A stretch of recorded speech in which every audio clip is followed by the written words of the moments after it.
Hello बच्चों, good morning everyone.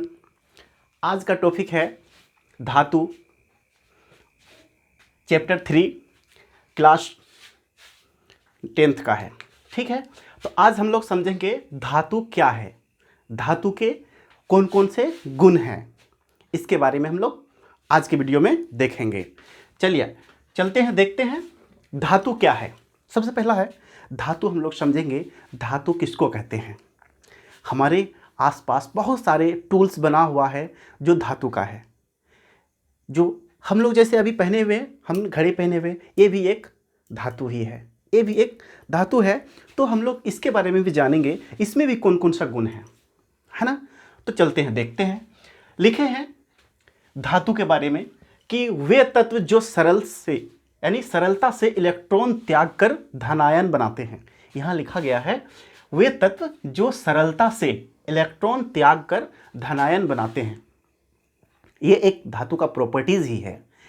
इसको धातु का प्रॉपर्टीज के साथ साथ इसका डिफिनेशन भी कहा जाता है, यानी उसी को उसका डिफिनेशन कहते हैं जो उसका गुण बताता हो। ठीक है, तो जैसे उसके बाद फिर लिखा गया है धातु के परमाणु के साथ धात्विक बंध बनते हैं, यानी उसका बंधन है, यानी आपस में इलेक्ट्रॉन का बंधन, यानी उसका साझा जो होते हैं, साझा के दौरान उसमें बंधन बनता है। तो उस बंधन को, यानी वो बंधन जो बनते हैं, ये गुण किस में है, तो धातु में है ना। तो ये धातु कहलाते हैं। इसीलिए लिखा गया है वे तत्व जो सरलता से इलेक्ट्रॉन त्याग कर धनायन बनाते हैं, इलेक्ट्रॉन त्याग कर धनायन बनाते हैं और धातुओं के परमाणु के साथ धात्विक बंध बनाते हैं। क्या कहलाते हैं? धातु कहलाते हैं। तो अब हम लोग चलते हैं कि वह लिखे हैं वे तत्व, कौन सा तत्व आखिर आएगा, कौन सा तत्व। तो देखते हैं। सबसे पहले हम लोग लिखते हैं जैसे सोडियम, मैग्नीशियम, एल्युमिनियम, ये सब तत्व। फिर लिख सकते हैं calcium, potassium, calcium, ferric, zinc, silver, gold, है ना। ये सभी चीज ऐसे प्लम्बम, etc। तो ये सभी तत्व जैसे अभी देखा गया कि धातु में लिखा गया कि सोडियम एक धातु है।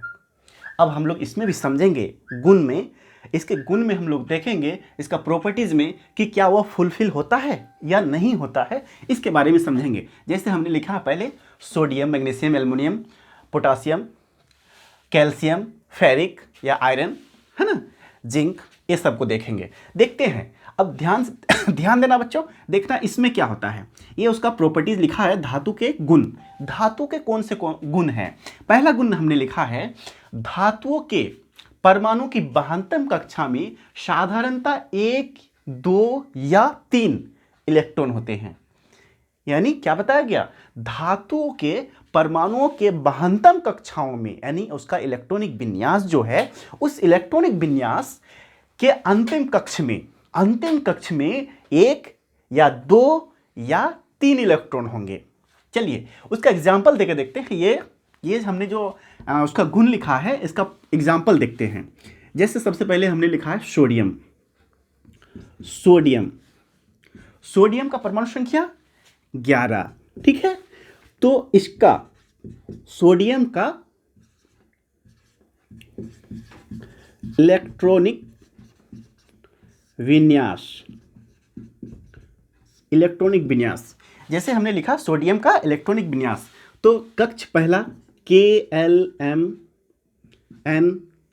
इस तरह तोड़ा जाए तो इसका 72 कक्षा में कौन आ रहा है, देखते हैं हम लोग। इसका 11 है, इसमें 2 बैठा दिए, इसमें 8 बैठाए, कितना हो गया? 10 हो गया। अब बचा क्या? 1 बचा, लास्ट कक्ष है, इसमें 1 बचा है। इसका मतलब ये 72 कक्षा में 1 इलेक्ट्रॉन है। दूसरा देखते हैं,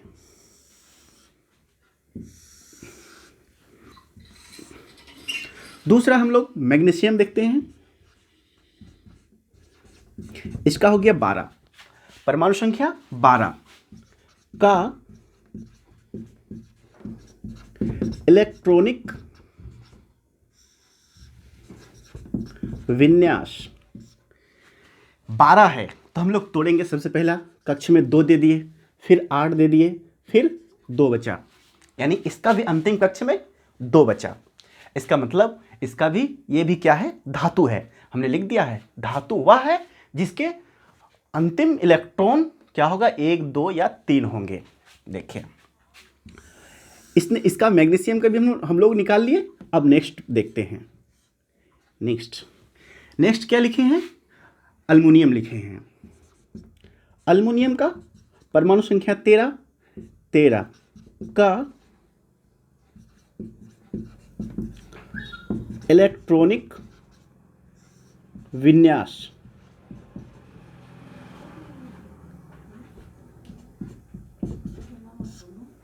2, 8, 3 है ना। क्या बताया गया, हमने जो बताया वही आया ना। जैसे इसमें दिखाए कि 13 इलेक्ट्रॉन, इसका परमाणु संख्या 13 है, तो इसको तोड़ा गया 2, 8, 3, लास्ट कक्ष में कितना आया, 3 आया। तो ये भी फुलफिल हो गया। क्या बताया गया कि धातु के अंतिम इलेक्ट्रॉन की संख्या 1, 2, 3, इसके अलावा कोई नहीं होगा। देखते हैं, उसके अलावा हम लोग इतना ही एग्जाम्पल लेते हैं, लेकिन और भी अगर एग्जाम्पल समझने की ज़रूरत पड़े तो हम लोग बता सकते हैं। देखते हैं, अगला देखते हैं, दूसरा का डायरेक्ट देख लेते हैं। जैसे कि हम लोग कहें कोई भी कैल्शियम है यहाँ, पोटासियम है यहाँ, है ना। तो पोटासियम का अगर देखना चाहे, पोटासियम का परमाणु संख्या है 19। 19 को अगर तोड़े तो टूटेगा 2, 8, 8 हो गया 18, 1, 19, लास्ट अंतिम संख्या 1 आया। फिर अगर हम लोग देखें कैल्शियम का, देखें तो कैल्शियम का भी देखेंगे, ये 20 है, इसका परमाणु संख्या 20 है। तो इसको अगर तोड़े 2, 8, 8, 2 है ना, ये भी हो गया, है ना। इसका भी अंतिम कक्ष में 2 आया। अगर हम लोग जिंक का ही देखें, जिंक है ना, जिंक का परमाणु संख्या 30, इसको अगर तोड़ना चाहे 2, 8, 18, देखिए 2, 8, 18, यानी 18 और इधर 10, कितना हो गया, 28, बचा 2, 30 हो गया, 30 हो गया, यानी ये 30 हो गया। इसका मतलब लास्ट कक्ष में कितना है, लास्ट कक्ष में 2 है, 2 इलेक्ट्रॉन है। अब जब 2 इलेक्ट्रॉन है, हमने जो बताया है 1, 2 या 3 होगा। अंतिम कक्ष में इलेक्ट्रॉन की संख्या 1, 2 या 3 होगा, वो धातु होगा। ये फुलफिल हो रहा है, समझ गए होंगे। चलिए नेक्स्ट देखते हैं। नेक्स्ट हम लोग उसी को डिफाइन करके लिखा गया है, अतः सोडियम, मैग्नीशियम तथा एल्युमिनियम के महत्तम कक्ष में 1, 2 और 3 इलेक्ट्रॉन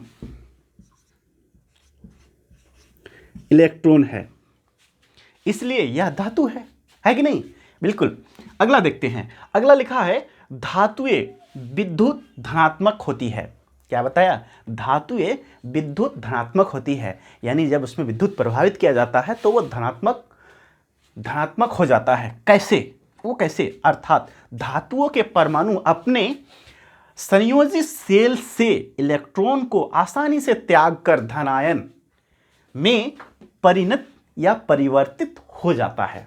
क्या बताया, वो आसानी से अपना इलेक्ट्रॉन को खो देता है, त्याग करता है, त्याग करके वो धनायन बनाता है। जैसे हमने इसमें लिखा है कि जो सरलता से इलेक्ट्रॉन त्याग कर धनायन बनते हैं, इसी से रिलेटेड है, इसी गुण से रिलेटेड है। बताया कि सरलता से इलेक्ट्रॉन त्याग कर धनायन बनाते हैं, तो इसमें भी वही चीज कहा गया है कि धातुओं के परमाणु अपने संयोजी सेल से इलेक्ट्रॉन को आसानी से त्याग कर धन आयनों में परिवर्तित हो जाते हैं, है ना।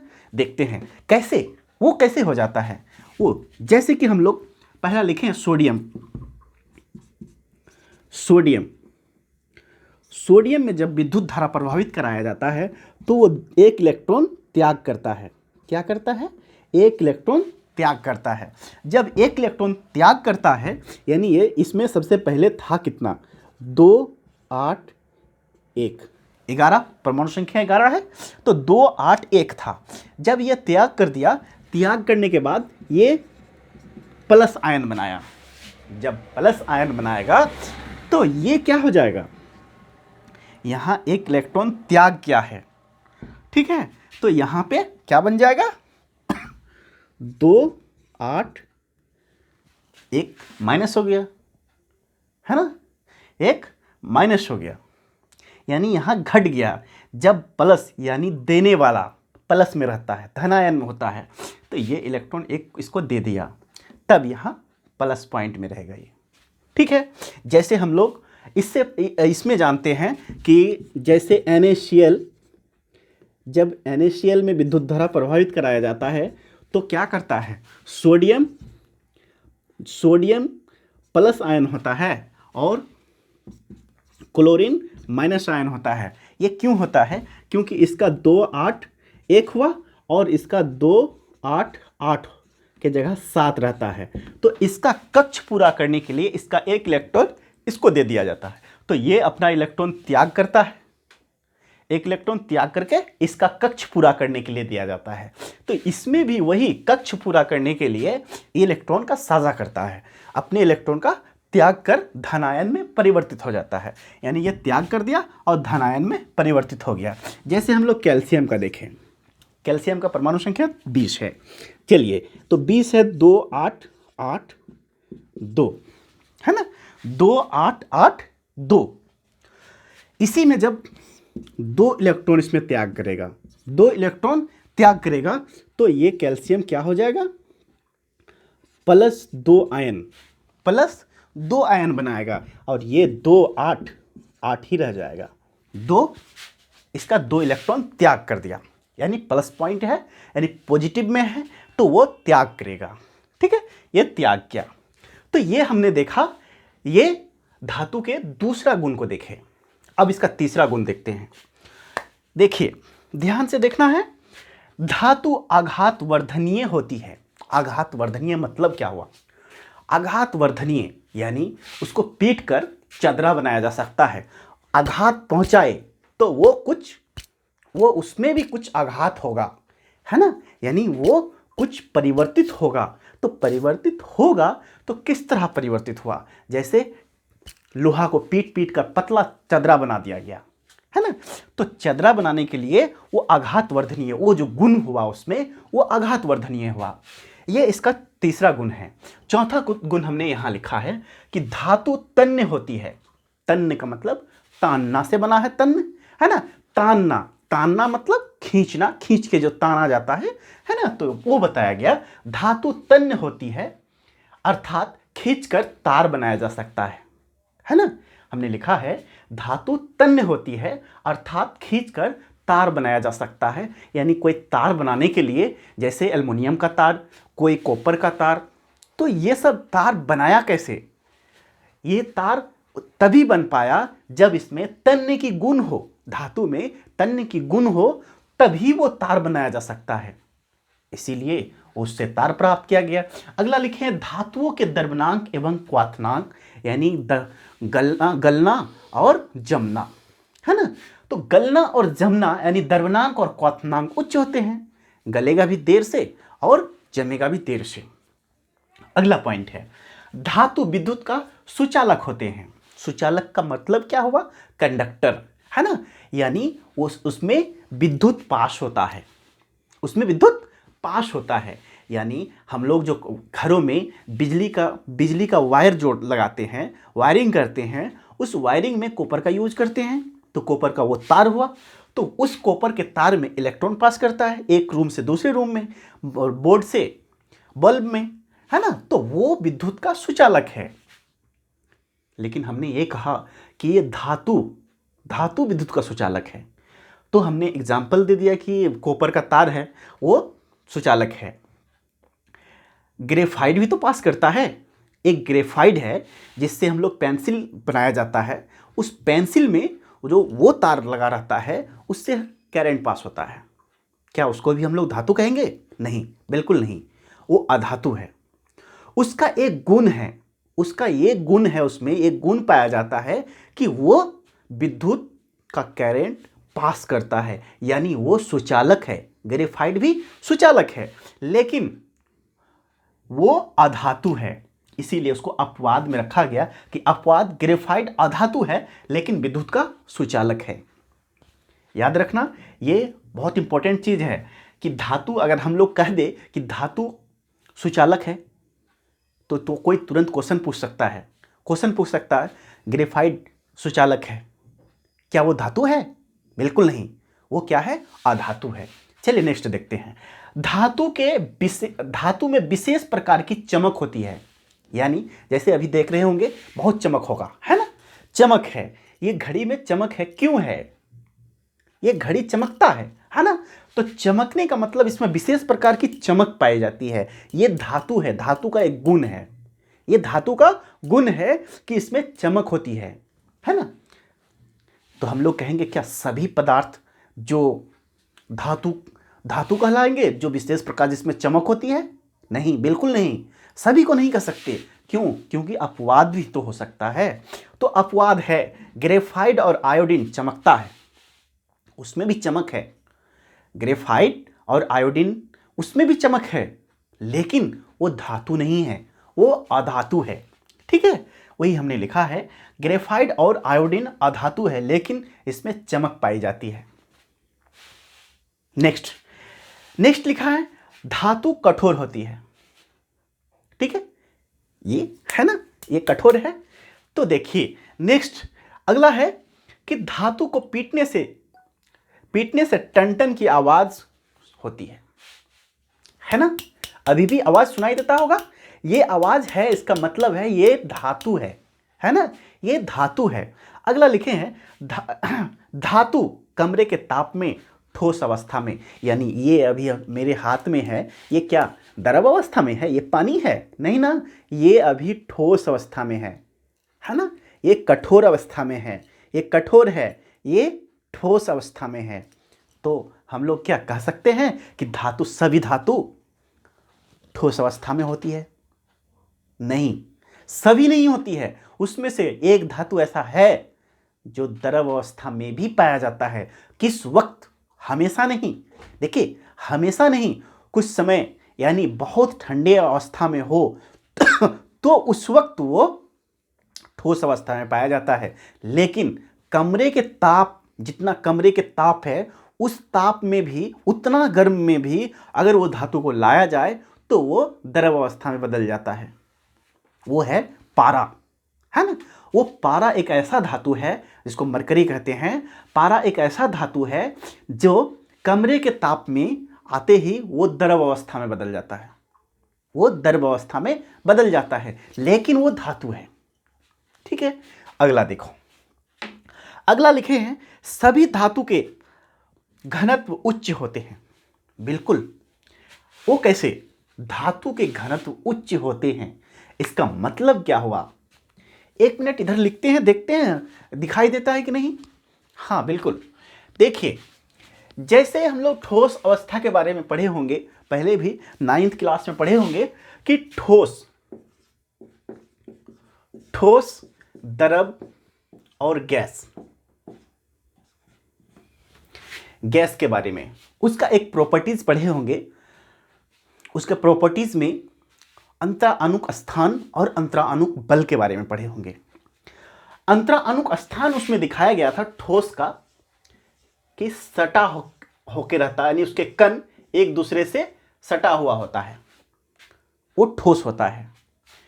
लेकिन द्रव में दिखाया गया था हल्का सा बीच में स्थान, यानी ठोस के अपेक्षा उसमें उसका अंतराअणुक स्थान, दो अणुओं के बीच के स्थान ठोस के अपेक्षा अधिक है।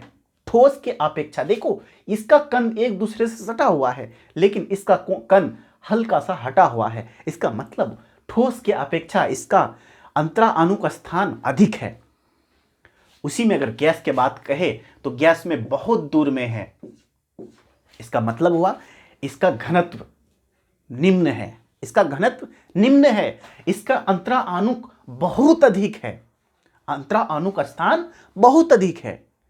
जब ये बहुत अधिक है तो इसका घनत्व कम है, इसका घनत्व कम है।